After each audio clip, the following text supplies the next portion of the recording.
When I listen to people laughing at feminism, at first I get furious, then I get frustrated, but in the end I just tell myself that if they understood what feminism really stands for, then most people would want nothing more than their mothers, sisters, children, and friends to live on a feminist world. That maybe it's just that the name can be deceiving. Being a feminist simply means believing that every woman should be able to use her voice and pursue her potential. One front of the feminist war has been on family planning, on the universal access to contraceptives, not a glamorous fight but a very important one. Contraceptives are the greatest life saving, poverty ending, women empowering innovation ever created. When women can decide whether and when to have children, it saves lives, theirs and their babies. It promotes health also for both of them. It expands education. It gives the parents more time and energy to take care of their children and creates prosperity. There are many initiatives around the world that are working to achieve universal access to birth control. Governments and societies are understanding every day more the power it beholds and the benefit it provides. Yet, the fight is not over. There are many social and physical barriers still to be overthrown.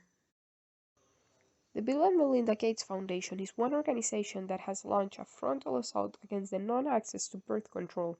Melinda and Bill Gates formally set up the foundation in 2000, and they say they got inspired to create it after they realized children in poor countries were dying from conditions that no kids died from in rich countries. They started to work on global health. Nowadays, they also work to reduce extreme poverty. It is the largest private foundation in the world, holding up to $46.8 billion in assets.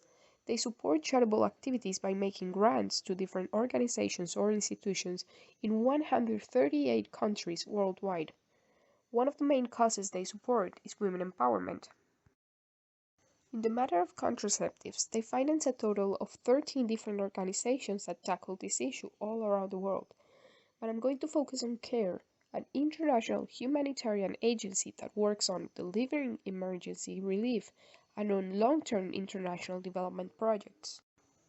CARE was founded in 1945 when 22 American organizations came together to rush life-saving care packages to survivors of World War II.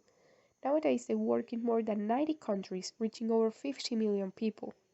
CARE has different lines of work, and within each of these areas, they focus on empowering and meeting the needs of women and girls and promoting gender equality.